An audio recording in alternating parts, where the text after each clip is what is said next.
चलो स्टूडेंट्स, अब हम क्वेश्चन नंबर 11 से स्टार्ट करते हैं। तो क्वेश्चन नंबर 11 में find the foot of the perpendicular drawn from the point 1 to 5 to the plane. Plane की इक्वेशन है r dot two 3i minus J plus K is equal to 7। Diagram में हम इसको इस तरह से रिप्रेजेंट कर सकते हैं कि ये आपके पास कोई प्लेन है, इस पॉइंट से आपने यहाँ पे परपेंडिकुलर डाला है, ठीक है, परपेंडिकुलर डाला, ये पॉइंट P है आपके पास और ये पॉइंट है N।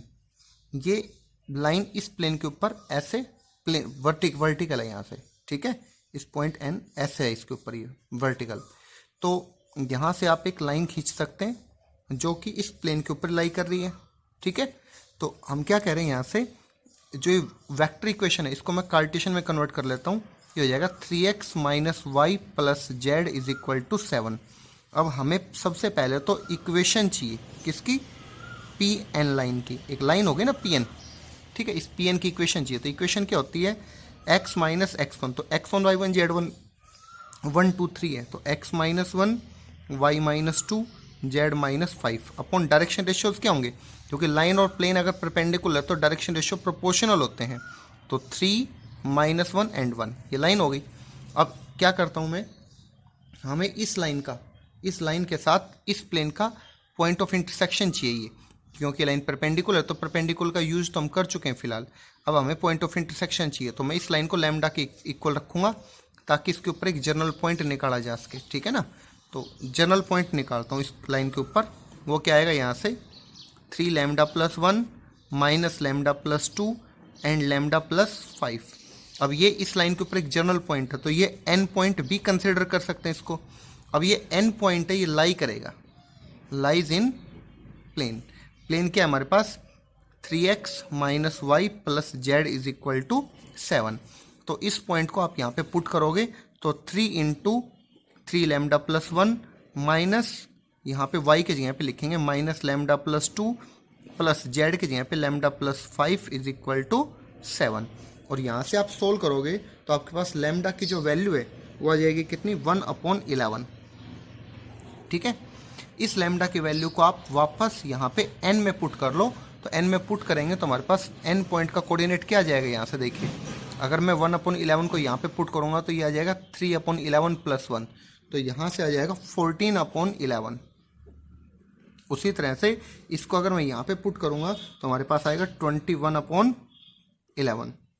उसके बाद नेक्स्ट में आएगा यहाँ से 56/11, ठीक है। तो ये आ गया फुट ऑफ परपेंडिकुलर, ठीक है। ये पॉइंट हमने यहाँ पे फाइंड आउट किया। इसी तरह का नेक्स्ट क्वेश्चन है, देखिए 12th के फर्स्ट के लिए ये डायग्राम हो गया, ठीक है। ये पॉइंट दे रखे हैं, ये कोई प्लेन की इक्वेशन है। आपको एक तो एन पॉइंट का कोऑर्डिनेट फाइंड आउट करना है फुट ऑफ द परपेंडिकुलर, और दूसरा पी एन की लेंथ फाइंड आउट करनी है। तो सबसे पहले हम इक्वेशन लिखेंगे उसी तरह से, equation of P N. P N की इक्वेशन क्या हो जाएगी, x minus 1 Y minus 1 Z minus 2 divided by direction ratios क्या है, 2 माइनस 2 4, ठीक है।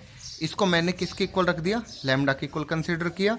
तो पॉइंट एन का कोऑर्डिनेट आ जाएगा कितना, 2 lambda plus 1 comma minus 2 lambda plus 1 comma 4 lambda plus 2, ठीक है। उसके बाद इसको आप पुट करेंगे, इसको आप पुट करेंगे, लाइज करेगा ये पॉइंट अब किसके अंदर, प्लेन में। और प्लेन की इक्वेशन क्या थी, 2x minus 2y plus 4z plus 5 is equal to 0।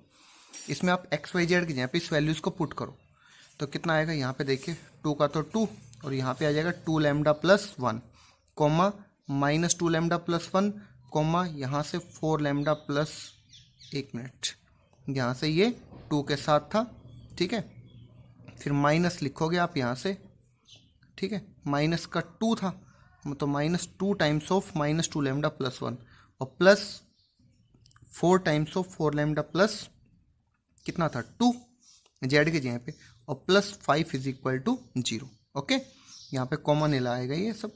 उसके बाद आप इसको सोल्व करोगे तो आपके पास लैम्डा की जो वैल्यू है वो आएगी आपके पास कितनी, यहाँ से लैम्डा की वैल्यू -13/24 आएगा, ओके। अच्छा, एक चीज़ और बता देता हूँ यहाँ से, बहुत सारे स्टूडेंट ये सोचते हैं कि डायरेक्शन रेशियो यहाँ पे 2 - 2 और 4 है, तो हम इसको पहले 1 -1 और 2 बना लेते हैं, ठीक है। तो वो स्टूडेंट्स भी सही है अगर हम ऐसा बनाना चाहें तो, और नहीं अगर हमने ऐसा किया तो भी हमारा सही है। जैसे यहाँ पे लैम्डा की वैल्यू कितनी आई, -13/24। अगर किसी ने 2 से डिवाइड किया होता तो उसका आंसर कितना आता, लैम्डा की वैल्यू -13/12 आता, ठीक है। उससे कोई फ़र्क नहीं पड़ेगा क्योंकि वो वैल्यू हम यहाँ पे पुट कर रहे हैं, तो 2 का मल्टीपल है यहाँ पे आगे, तो अपने आप ही 12 बन जाएगा यहाँ से, ठीक है। तो इस लैम्डा की वैल्यू को अगर मैं यहाँ पे n के जगह पे पुट करूँगा तो n का जो कोऑर्डिनेट है वो कितना आएगा, यहाँ से n का कोऑर्डिनेट देखिए, n का कोऑर्डिनेट आ जाएगा हमारे पास यहाँ से -1/12, -25/12, -1/6। इसको हम कहेंगे फुट ऑफ परपेंडिकुलर, ठीक है। उसके बाद हमसे पूछा था लेंथ क्या है, तो P N distance find out करने में वो डिस्टेंस फॉर्मूला अगर अप्लाई करोगे तो अंडर रूट यह आ जाएगा 1 + 1/12 का होल स्क्वायर प्लस 1 - 25/12 का होल स्क्वायर आ जाएगा, प्लस 2 प्लस यहाँ पे कितना हो जाएगा ये 1/6 का होल स्क्वायर, ठीक है। और इसको आप सिंप्लीफाई करेंगे, यहाँ से सिंप्लीफाई करेंगे तो आपके पास आएगा यहाँ से कितना, √1014/12 आ जाएगा, ओके।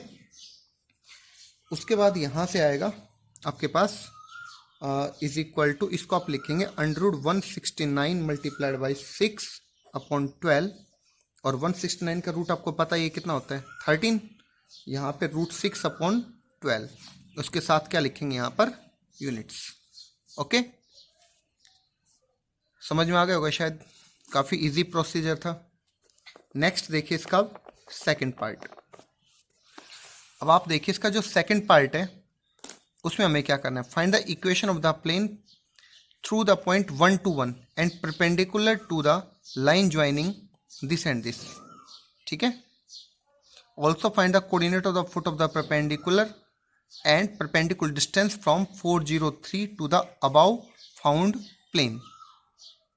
देखिए स्टूडेंट सेकंड में कि ये कोई लाइन है ए बी जो प्लेन के साथ परपेंडिकुलर है, कुछ इस शेप में देखो, एक इधर एक पॉइंट होगा, एक इधर पॉइंट होगा, ठीक है। ये हो सकता है दोनों ही ऐसे हों, अब भी परपेंडिकुलर है इसके साथ ही, ठीक है, दोनों ही मतलब दूर हो इस हाथ के साथ, ओके।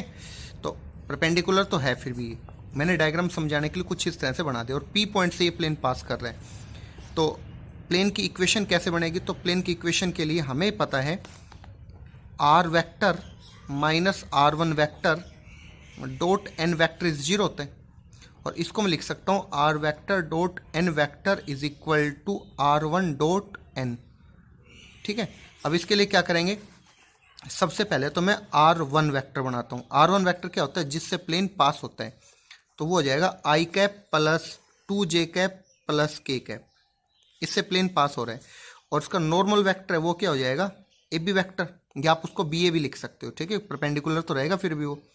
तो ए बी कैसे होगा, बी पॉइंट में से ए पॉइंट माइनस करो, तो 2 में से आपने 1 माइनस किया, आगे आ जाएगा आई कैप, 3 में से 4 माइनस किया, जे कैप, और 5 में से 2 माइनस कर दिया, के कैप हो जाएगा यहाँ से, ओके। तो यहाँ पे आएगा आई cap minus J cap plus 3 के कैप, ये हो गया नॉर्मल वेक्टर। इसको यहाँ पे आप सब्सटीट्यूट करो तो आपके पास आएगा यहाँ से R vector dot I cap minus J cap plus 3 के cap is equal to r1 dot n।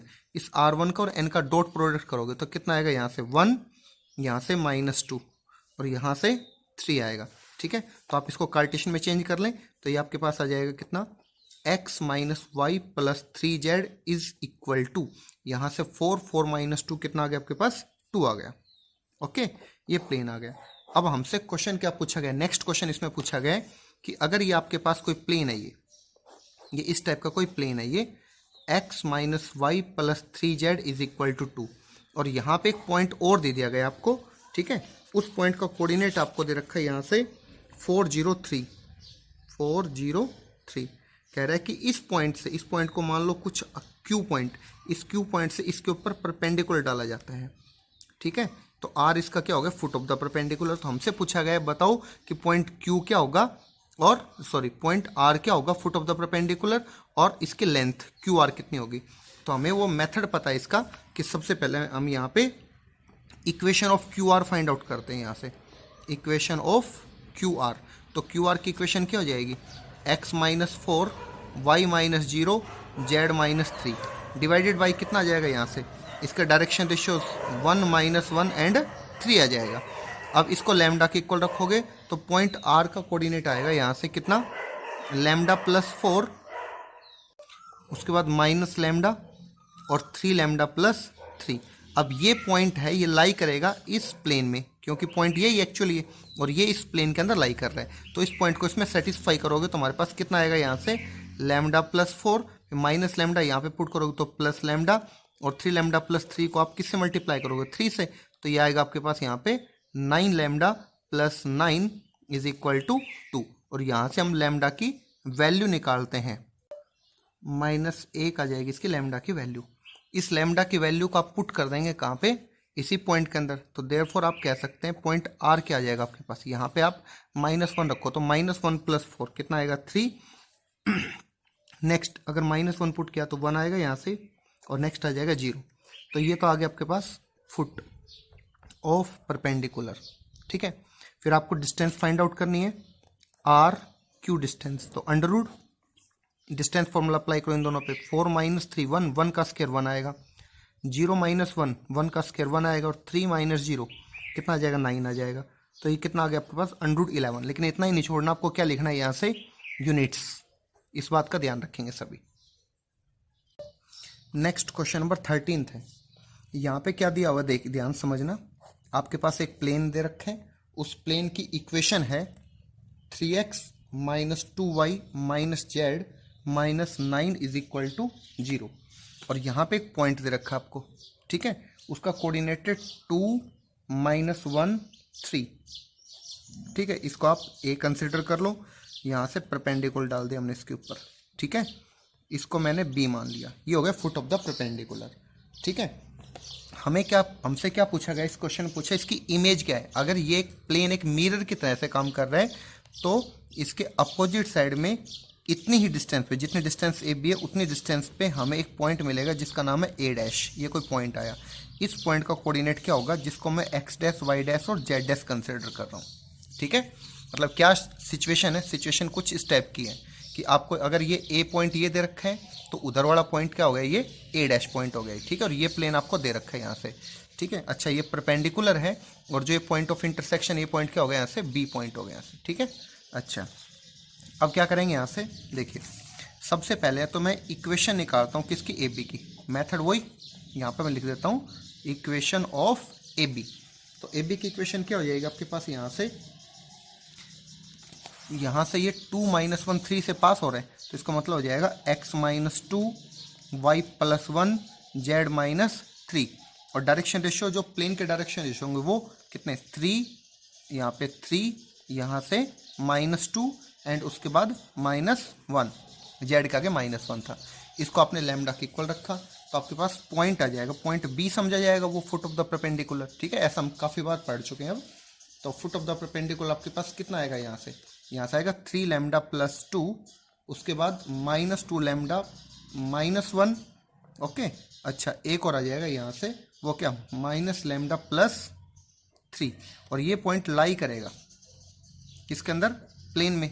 आपको डायग्राम से समझ में आ रहा है कि बी पॉइंट तो प्लेन के अंदर लाई करेगा। तो जो ये एक्स वाई जेड लिखा है इसके जगह पे इसको सब्स्टिट्यूट करो, तो 3 इंटू 3 लैम्डा प्लस 2 आ जाएगा, उसके बाद -2 इंटू -2 लैम्डा -1 आ जाएगा, उसके बाद प्लस माइनस यहाँ से, और जेड की जगह पे कितना आ जाएगा, माइनस लैम्डा प्लस 3, और -9 इज इक्वल टू 0। यहाँ से हम लैम्डा की वैल्यू निकालते हैं, 2/7 इसके लैम्डा की वैल्यू आएगी यहाँ से, ठीक है। उसके बाद क्या करोगे आप, फुट ऑफ द परपेंडिकुलर निकालते थे, फुट ऑफ द परपेंडिकुलर मतलब बी निकालते थे।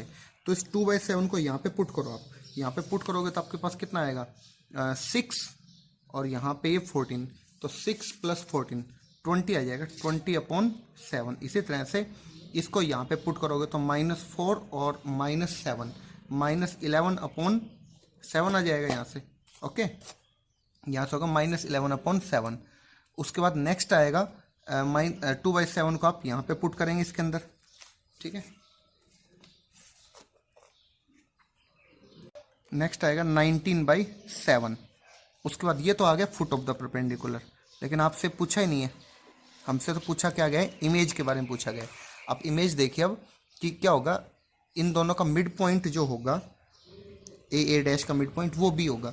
तो यहाँ से हम कह सकते हैं कि 2 + x dash upon 2 is equal to 20/7। उसके बाद -1 + y dash upon 2 is equal to कितना आ जाएगा आपके पास, -11/7 and 3 + z dash upon 2 is equal to 19/7। इसको आप यहाँ से क्रॉस मल्टीप्लाई करेंगे तो आपके पास x डैश जो है वो आएगा 26/7, y डैश है वो आएगा -15/7 और z डैश है वो आ जाएगा 17/7, ठीक है। तो यहाँ पे 26/7 आ जाएगा, -15/7 आ जाएगा, ठीक है, और 17/7। इसको हम कहेंगे इमेज का कोऑर्डिनेट आ गया ये, ठीक है। आपके पास इमेज का कोऑर्डिनेट आ गया यहाँ से, ओके। अब 13 का सेकंड पार्ट है, देखिए इसमें मैं थोड़ी हिंट दे रहा हूँ, बाकी वही आपको दे रखा है क्वेश्चन तो सेम, कि आपके पास एक प्लेन है और प्लेन की इक्वेशन दे रखी है r vector dot 2i cap plus j cap plus 3k cap and -26 is equal to 0। तो इसको आप यहाँ से वेक्टर फॉर्म में चेंज कर लो। तो वेक्टर फॉर्म में कैसे चेंज करेंगे इसको, यहाँ से हो जाएगा 2x + y + 3z - 26 is equal to 0। यहाँ पे आपके पास एक पॉइंट दे रखा है, उस पॉइंट का coordinate 2i cap + 3j cap + 4k cap है, तो आप उसको 2, 3, 4 ही लिख देंगे डायरेक्ट, ठीक है। और यहाँ से कह रहा है कि इसके ऊपर एक परपेंडिकुलर डाला जाता है PQ। तो आपको एक तो क्या करना है फाइंड आउट, यहाँ से Q पॉइंट का कोऑर्डिनेट क्या होगा, एक तो ये फाइंड आउट करना है, फुट ऑफ द परपेंडिकुलर मतलब, ठीक है। और दूसरा हमसे क्या पूछा गया, यहाँ से पूछा गया है कि P, इसकी P की इमेज क्या है, ठीक है ना। तो आप इसको आगे एक्सटेंड कर लो, ये P डैश हो गया, इसको आप x dash y dash z dash consider कर लो। इस इमेज का कोऑर्डिनेट भी हमसे पूछा गया है क्या होगा, ओके, इमेज का कोऑर्डिनेट, ठीक है। सेम तरीके से हम इसको यूज कर सकते हैं। नेक्स्ट देखिए क्वेश्चन नंबर 14 है, prove that the image of the point, इस पॉइंट की इमेज इस प्लेन में इस प्लेन को सेटिस्फाई करती है, मतलब लाइज करती है। तो क्या करेंगे, देखो काफी आसान सा क्वेश्चन आपके पास, कि मान लो आपके पास यहाँ पे कोई पॉइंट है और वो पॉइंट है कितना, ये पॉइंट है, ये हमें यहाँ से दे रखा है 3, -2 एंड 1, ठीक है। और आपके पास यहाँ पे एक प्लेन है और प्लेन की इक्वेशन दे रखी है 3x - y + 4z is equal to 2। यहाँ से इसको हमने पॉइंट P मान लिया, इसका foot of the perpendicular Q मान लेते हैं, इसको आगे एक्सटेंड करके इसको P डैश कंसिडर कर लेते हैं, जो कि इमेज होगी, ठीक है। तो सबसे पहले आप उसी मेथड से foot of the perpendicular find out करोगे, फिर इमेज फाइंड आउट करोगे। तो इमेज यहाँ पे आएगी कितनी, 0, -1 एंड -3 आएगी। अब वो कहता है कि जो ये इमेज का कोऑर्डिनेट आया ये किसी प्लेन को सेटिस्फाई करता है, मतलब ये जो इमेज है ये P डैश ये किसी प्लेन में लाई करता है, वो प्लेन क्या है, x + y + z + 4 is equal to 0। तो इसको आप इसमें पुट करके देखो, जैसे 0 यहाँ पे पुट कर दिया मैंने, -1 को y के जगह पे लिखा और -3 को z के जगह पे लिखा, आगे +4 इज इक्वल टू 0। तो 0 इज इक्वल टू 0 है, इसका मतलब ये पॉइंट इसको सेटिस्फाई कर रहा है। तो हमें क्या करना था, हमें पॉइंट P दे रखा था, प्लेन की इक्वेशन दे रखी थी, हमें सबसे पहले तो foot of the perpendicular find out करना है, फुट ऑफ द परपेंडिकुलर के बाद हमें इमेज फाइंड आउट करने थे और इमेज को इस प्लेन में सेटिस्फाई करवाना था सिर्फ, ठीक है। अब देखिए स्टूडेंट्स क्वेश्चन नंबर 15 है, determine the equation of the plane which passes through the line, इस लाइन से कोई प्लेन पास होता है, मतलब ये जो लाइन की इक्वेशन है, मान लो ये आपके पास पेन है और कोई प्लेन है वो ऐसे इसमें से पास हो रहा है, इसमें से पास हो रहा है, इसका मतलब ये लाइन है ये प्लेन के ऊपर लाई कर रही है, ठीक है। आगे कहता है एंड इस पॉइंट से भी लाई करता है। तो आप समझो यहाँ पे कि आपके पास एक प्लेन है कोई और प्लेन है वो किसी एक पॉइंट से पास हो रहा है, उस पॉइंट का कोऑर्डिनेट तो आपको दे रखा है -6, 3, 2, ठीक है। और एक लाइन है वो इस प्लेन के ऊपर है, वो लाइन किसी पॉइंट से पास हो रही है, उसका कोऑर्डिनेट है कितना यहाँ से 3, -2 बोला जा सकता है। और इस लाइन के जो डायरेक्शन रेशियोज हैं वो 2, 9, -1 है। ठीक है, तो आपको इस प्लेन की इक्वेशन निकालनी है। तो मैंने आपको एक डिटरमिनेंट वाला मेथड बताया था, वो आप यहाँ पे अप्लाई कर सकते हो कि आपके पास 2 पॉइंट फॉर्म है ना, और एक डायरेक्शन रेशियोज है। तो x माइनस कितना हो जाएगा यहाँ से -6 था, तो x + 6, या आप इसको कंसिडर कर लो, कोई प्रॉब्लम नहीं है। ठीक है, तो x + 6 और यहाँ से y -3 z -2 आ जाएगा। इस पॉइंट का मैंने यूज किया। अब x2 - x1, तो 3 में से -6 को माइनस किया तो 9 आया, फिर -2 में से 3 को माइनस किया तो -5, और 4 में से 2 को माइनस किया तो 2। और इसके जो डायरेक्शन रेशियोज हैं वो क्या जाएगा C1 C2 C3, तो 2, 9 एंड -1 = 0। इसको आप सोल्व करेंगे तो आपके पास इक्वेशन ऑफ द प्लेन आ जाएगी, और वो क्या आएगी यहाँ से x - y - 7z + 23 = 0। ओके, अगर हम इस आंसर को कंफर्म करना चाहते हैं हमारा सही है गलत है, तो हम कैसे कर सकते हैं, क्योंकि ये दोनों पॉइंट इस प्लेन की इक्वेशन प्लेन के ऊपर है, इसका मतलब ये दोनों पॉइंट इसको सेटिस्फाई करेंगे। तो आप देखो कि -6, 3, 2 को यहाँ पे पुट करो, यहाँ पे -6 पुट करोगे आप, ठीक है, फिर यहाँ पे 3 पुट करोगे, एंड यहाँ पे कितना पुट करोगे 2 पुट करोगे, तो -14 और +23 = 0। तो 0 = 0 आ रहा है, क्योंकि ये सब कितना हो गया -23 हो गया, और यहाँ से +23। इसी तरह से आप इस पॉइंट को भी इसमें पुट कर दो x y z के जगह पे, तो आपके पास 0 = 0 आ जाएगा।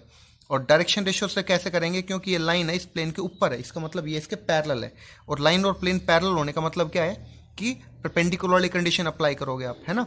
तो यहाँ पे 1 है, इस 1 को आप 2 से मल्टीप्लाई करोगे, फिर यहाँ पे इस -1 को -9 से मल्टीप्लाई करोगे, -7 को -1 से करोगे तो +7। तो ऐसा करने से आपके पास मतलब A1 A2 + B1 B2 + C1 C2 वाली कंडीशन 0 आ गई। इसका मतलब लाइन और प्लेन आपस में पैरेलल है। ओके, देखिए स्टूडेंट्स, क्वेश्चन नंबर 16 भी क्वेश्चन नंबर 15 के जैसा ही लिखा हुआ है same. Find the equation of the plane containing the line, इस लाइन को कंटेन करता है। ठीक है, यहाँ पे भी ऐसा ही था, लाइन पास करता है। एंड द पॉइंट आपके पास 1 2 3 है, जैसे यहाँ पे पॉइंट था -6 3 2, यहाँ पे 1 2 3 है, बाकी सेम सिचुएशन है। ओके, अब देखिए question number 17, find the equation of the plane passing through the point 1 1 1 से कोई प्लेन पास हो रहा है, एंड कंटेनिंग द लाइन, इस लाइन को कंटेन करता है। तो सेम क्वेश्चन हो गया ये भी, क्योंकि इसको आप कार्टेशियन में चेंज करोगे तो आपको इसी के जैसा ही दिखेगा। ठीक है, जैसे यहाँ पे 1 2 3 पॉइंट था, उसके यहाँ पे आपके पास कितना आ गया 1 1 1 आ गया, और ये जो लाइन की इक्वेशन लिखी हुई है उसके जैसे ही आप इसको क्रिएट कर सकते हैं। तो आप प्लेन की इक्वेशन फाइंड आउट कर लेंगे। आगे आपसे पूछा है also show that the plane, जो प्लेन आएगा वो कंटेन करता है इस लाइन को। तो मैंने आपको समझाया था कि कोई प्लेन किसी लाइन को कैसे कंटेन करता है। आप इनको सोल्व करके आप एक प्लेन की इक्वेशन फाइंड आउट करेंगे। ठीक है, वो प्लेन मान लो आपके पास कुछ इस तरह से है, और ये जो नीचे लाइन की इक्वेशन दे रखी हुई ये है, तो ये इसको ऐसे कंटेन करता है। तो आपको 2 कंडीशन चेक करनी पड़ेंगी कि प्लेन और लाइन दोनों सेम पॉइंट से पास हो रहे हैं, मतलब लाइन इस पॉइंट से पास है -i + 2j + 5 के, तो इस पॉइंट को -1 2 और 5 को प्लेन में सेटिस्फाई करवा देना, फर्स्ट कंडीशन। सेकंड कंडीशन क्या होगी कि लाइन और प्लेन पैरेलल भी होंगे, तो पैरेलल क्या, प्लेन के डायरेक्शन रेशियो देख लोगे n वेक्टर, और लाइन का डायरेक्शन रेशियो ये b वेक्टर हो गया, दोनों का डॉट प्रोडक्ट 0 आना चाहिए, तो हम कहेंगे कि लाइन है वो प्लेन को कंटेन करता है। ठीक है, मतलब प्लेन कंटेन करता है लाइन को। ठीक है, ये आप प्रूव कर सकते हैं। उसके बाद नेक्स्ट क्वेश्चन देखिए, question number 18, find the equation of the plane which contain 2 parallel line. अब दोनों लाइन पैरेलल हैं, क्योंकि डायरेक्शन रेशियो देखो नीचे 1 -4 5, यहाँ पे भी 1 -4 5 है, और 2 पॉइंट्स हो गए। तो इस सिचुएशन को मैं कैसे बना सकता हूँ, देखिए सपोज करते हैं एक प्लेन है ये, ठीक है, और 2 लाइन इसको कंटेन करती है, इस प्लेन के ऊपर है, और दोनों लाइन पैरेलल हैं। तो फर्स्ट लाइन ये हो गई आपके पास, सेकंड लाइन ये हो गई। इस लाइन के डायरेक्शन रेशियोज हैं वो कितना है 1 -4 5, तो इसके भी तो डायरेक्शन रेशियो 1 -4 5 होंगे। ठीक है, अच्छा, और ये फर्स्ट लाइन है किसी पॉइंट से पास हो रही है, किससे 4 3 2 से, और सेकंड लाइन है वो किस पॉइंट से पास हो रही है, यहाँ से 3 2 एंड 0 से। ओके, अब आप इसमें कौन सा डिटरमिनेंट फॉर्म यूज कर सकते हैं, सोचें। आपके पास 2 पॉइंट तो आ गए, लेकिन डायरेक्शन रेशियो तो सेम ही है, तो ये तो C1 C2 C3 की तरह से काम कर रहा है। तो डिटरमिनेंट क्या बनेगा यहाँ से ये x1 y1 z1, ये x2 y2 z2, तो क्या लिखेंगे x minus 4 y minus 3 z minus 2, फिर x2 माइनस x1, 3 माइनस 4 करोगे तो -1, 2 माइनस 3 करेंगे तो -1 और 0 माइनस 2 करेंगे तो -2 आ गया। और ये दोनों सेम होंगे तो इसको आप क्या लिखेंगे 1 -4 एंड 5, इसको 0 के इक्वल करेंगे और जब हम इसको एक्सपेंड करेंगे तो हमारे पास कितना आ जाएगा यहाँ से 13x minus 3y minus 5z minus 33 is equal to 0। Okay, satisfy करवाने के लिए मैंने आपको पहले समझाया है कि आपका आंसर करेक्ट है या नहीं है, तो इस पॉइंट को इसमें एक्स वाई जेड की जगह पे पुट कर दो और एक बार इस पॉइंट को पुट कर दो। आप हर बार ऑब्जर्व करोगे 0 इज इक्वल टू 0 आएगा आपके पास। और सेकंड कंडीशन क्या, डायरेक्शन रेशियो दे रखे हैं, ये लाइन पैरेलल इस प्लेन के साथ, तो इसका मतलब a1 a2 plus b1 b2 plus c1 c2 is equal to 0 वाली कंडीशन आप चेक कर सकते हैं। ओके, नेक्स्ट समझिए स्टूडेंट्स ध्यान से कि find the equation of the plane passing through this. Plane के ऊपर ये पॉइंट तो हो गया, ये तो कंफर्म है, and parallel to the line, जो लाइन है वो सिर्फ पैरेलल है, वो कंटेनिंग द प्लेन नहीं है, वो पैरेलल है। समझ में आया? मतलब ये जो लाइन है ये इस प्लेन के साथ इस तरह से है, इसके ऊपर नहीं है। अगर ऊपर होता तो पॉइंट भी हम यूज कर सकते थे, ये 1 -1 और 0 को। अब ये पॉइंट यूज नहीं कर पाएंगे क्योंकि प्लेन के ऊपर नहीं आएगी लाइन ये, ठीक है। इसी तरह से ये हो गया, तो क्या सिचुएशन होगी समझिए। मैंने इसको समझाने के लिए देखिए ये डायग्राम बनाया यहाँ पर कि ये आपके पास कोई प्लेन है जो इस पॉइंट से तो पास हो रहा है, लेकिन दो लाइन पैरेलल हैं, इसलिए मैंने इसको बार बनाया। बार बनाने का मतलब मेरा क्या है कि ये जो अगर नोटबुक है इसके साथ लाइन ऐसे है, ऊपर है, बिल्कुल इसके कंटेनिंग नहीं है, इसके ऊपर है, इसलिए मैंने इसको साइड में बनाया। इसी तरह से एक लाइन मैंने ये बनाई है, तो लाइन के सिर्फ डायरेक्शन रेशियो ही काम आएंगे। तो आप कह सकते हो ये x1 y1 z1 और ये b1 b2 b3 c1 c2 c3 है। तो डिटर्मिनेंट कौन सा यूज होगा, देखिए x -1 y -2 z -5, 1 पॉइंट का और 2 पैरेलल लाइंस का। तो दो पैरेलल लाइन आपके पास क्या थे 2 3 1, ठीक है। तो यहाँ पर मैंने लिखा 2 3 1 और यहाँ पर -2 5 एंड 3 इज इक्वल टू 0। इसको आप एक्सपेंड कर लेंगे तो आपके पास इसका आंसर आ जाएगा, इक्वेशन आएगी, आप वेरीफाई भी कर सकते हैं। Okay, question number 20, find the equation of the plane containing the line. इस लाइन को कंटेन करता है, इसका मतलब ये पॉइंट और डायरेक्शन रेशियो दोनों काम आ सकते हैं। And perpendicular to the plane, इस प्लेन के साथ परपेंडिकुलर। एक बार समझने की कोशिश करना, डायग्राम से देखिए। देखिए स्टूडेंट्स, जो हमें प्लेन फाइंड आउट करना उसके ऊपर ये लाइन है, ठीक है। इसका मतलब क्या हुआ, देखिए इसका मतलब ये है कि ये प्लेन है, इसके ऊपर एक लाइन है, तो पॉइंट हमें पता चल गया जिससे प्लेन भी पास हो रहा है, लाइन भी पास हो रही है। और ये लाइन क्योंकि प्लेन के ऊपर है, एग्जैक्ट उसके ऊपर लाई कर रही है, इसका मतलब जो डायरेक्शन रेशियोज हैं वो लाइन के, वो प्लेन के पैरेलल हो गए, ठीक है, वो हम यूज कर सकते हैं। दूसरा काम क्या है, आप देखिए यहाँ से एक हमें प्लेन की इक्वेशन है और वो प्लेन क्या है, परपेंडिकुलर है प्लेन, रिक्वायर्ड प्लेन के साथ। तो ये समझिए कि आपके पास ये तो रिक्वायर्ड प्लेन है, ये इसका नॉर्मल हो गया, और एक दूसरा प्लेन है, एक दूसरा प्लेन आपके पास जो इस प्लेन के साथ परपेंडिकुलर है, कुछ इस तरह से। मान लो ये है दूसरा प्लेन आपके पास कोई, ठीक है, ये आपके पास कोई दूसरा प्लेन है, ठीक है। अब ये प्लेन इस रिक्वायर्ड प्लेन के साथ परपेंडिकुलर है, मतलब कुछ इस शेप में है, समझ में आ रहा है। और उसके बाद क्या होगा, ये दोनों तो कैसे होंगे, मतलब अगर मैं इस प्लेन का सिर्फ इसके साथ ऐसे परपेंडिकुलर है, तो मैं इसके लाइन का यूज करना चाहूँ तो लाइन तो कुछ इस शेप में है, मतलब इस रिक्वायर्ड प्लेन के साथ एक लाइन पैरेलल अगेन, ठीक है, पैरेलल है। तो मैं इसको कैसे लिखूंगा, इसके डायरेक्शन रेशियोज हैं 1 to 1, ठीक है। तो यहाँ पे मैंने लिखा हुआ है कितना 1 to 1, और मैंने साइड में लिखा है क्योंकि ये एग्जैक्ट पैरेलल है इसके साथ ही, ठीक है। तो आप कैसे यूज करेंगे, दो डायरेक्शन रेशियो, एक आपके पास पॉइंट है, तो डिटरमिनेंट फॉर्म यूज करेंगे x + 1 y + 1 z -3 और 2 - 1 4 1 to 1 इज इक्वल टू 0। उसके बाद आप इसको एक्सपेंड करेंगे डिटरमिनेंट को, तो आपके पास इसका आंसर आ जाएगा, प्लेन की इक्वेशन आ जाएगी। मतलब अगर क्वेश्चन कोई भी आपको ऐसा लगता है कि कम समझ में आ रहा है, तो आप क्या कर सकते हैं, वीडियो लेक्चर का सबसे बड़ा बेनिफिट हमें यही है कि हम इसको रिवाइंड करके दोबारा से प्ले करके देख सकते हैं, ठीक है। जो रेगुलर क्लासेज होते हैं उसके कंपैरिजन में वीडियो लेक्चर हमें ज़्यादा बेनिफिट देगा, ठीक है। तो सभी रिवाइंड करके फिर से आप लोग देखिए इसको। अब देखिए question number 21, find the equation of the plane passing through the point 0 0 0 3 - 1 2 and parallel to the line. तो आप समझिए कि दो पॉइंट आपके पास हो गए जिससे प्लेन पास हो रहा है, ठीक है, x1 y1 z1 x2 y2 z2, ठीक है। और ये जो लाइन है ये सिर्फ पैरेलल है। पैरेलल है इसका मतलब पॉइंट तो कोई काम का नहीं है हमारा, जो 4 -3 और -1 होगा वो पॉइंट कोई काम का नहीं है। जो डायरेक्शन रेशियो है 1 -4 और 7 वो काम के हैं। तो आपके पास 2 पॉइंट है और एक डायरेक्शन रेशियोज है। तो इस क्वेश्चन की सिचुएशन आपके पास ये है, 2 पॉइंट प्लेन के ऊपर है, एक लाइन है वो पैरेलल है। तो पैरेलल तो हमने उसके डायरेक्शन रेशियो काम के लिए, ये सिर्फ डायरेक्शन रेशियोज हैं। ठीक है, पॉइंट को मैं ऐसे ब्रैकेट लगा के लिखता हूँ, डायरेक्शन रेशियोज को बिना ब्रैकेट के लिख रहा हूँ समझाने के लिए। तो पॉइंट डिटरमिनेंट कैसे यूज होगा, x -0 y -0 z -0, फिर x2 -x1 करोगे, 3 -0 -1 -0 करोगे, 2 -0, और यहाँ पे डायरेक्शन रेशियोज क्या है 1 -4 7 इज इक्वल टू 0। इसको आप एक्सपेंड कर दें तो आपके पास इसका रिक्वायर्ड प्लेन की इक्वेशन आ जाएगी। नेक्स्ट क्वेश्चन देखिए स्टूडेंट्स, क्वेश्चन नंबर 22।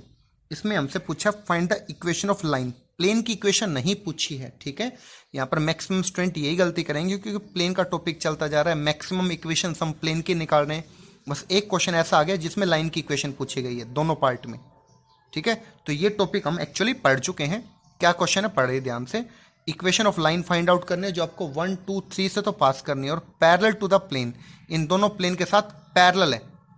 ठीक है, तो स्टूडेंट्स इस क्वेश्चन में क्या था, हमें लाइन की इक्वेशन फाइंड आउट करनी है जो 1 2 3 पॉइंट से पास हो रही है और इन दोनों प्लेन के साथ पैरेलल है।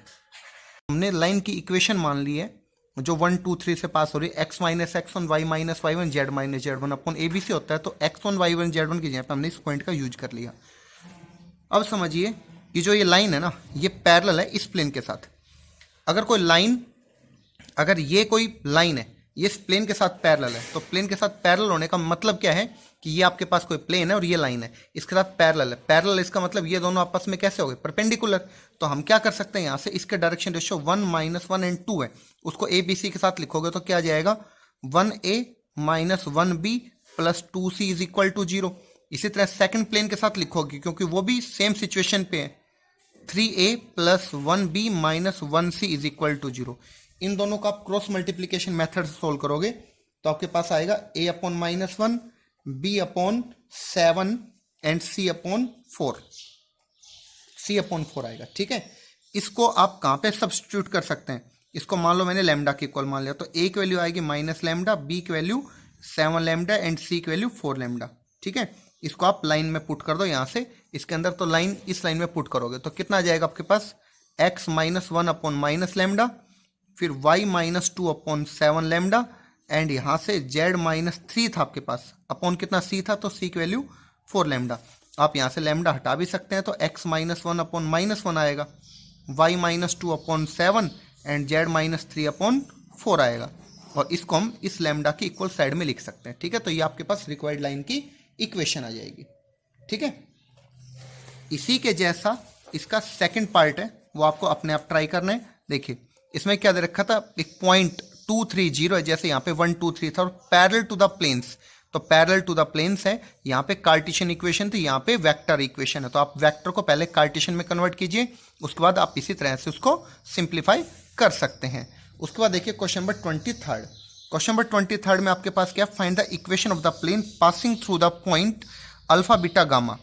ठीक है, प्लेन की equation and perpendicular to the line, line के साथ परपेंडिकुलर है।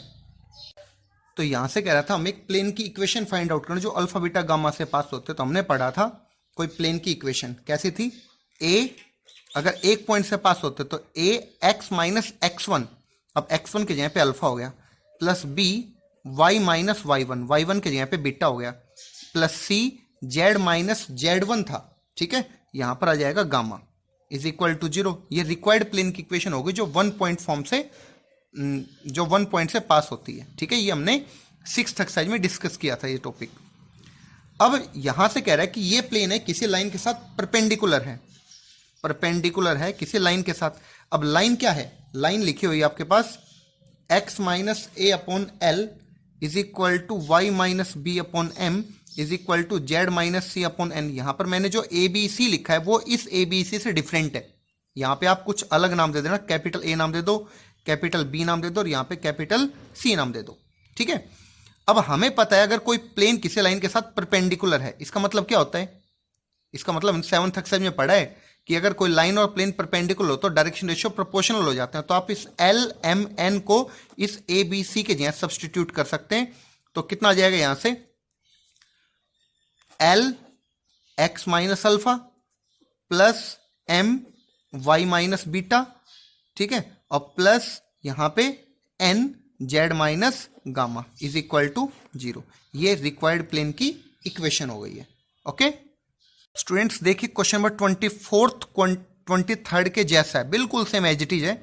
यहां पे आपके पास अल्फा बीटा गामा था, यहां पे पॉइंट है 0 1 2, ठीक है। Equation of plane find out करने थे दोनों में ही, और perpendicular to the line, line यहाँ पे कार्टेशियन फॉर्म में थी, यहाँ पे वेक्टर है, तो इसको आप क्या लिख लेंगे, x minus 1 Y minus 1 Z minus 3 upon 2 minus 1 1 आ जाएगा।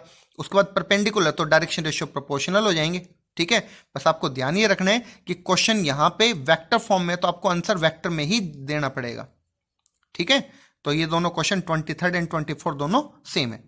अब देखिए question number 25, find the coordinate of the point where the line this meet the plane, ठीक है। ऐसा हम क्वेश्चन हम कर चुके हैं।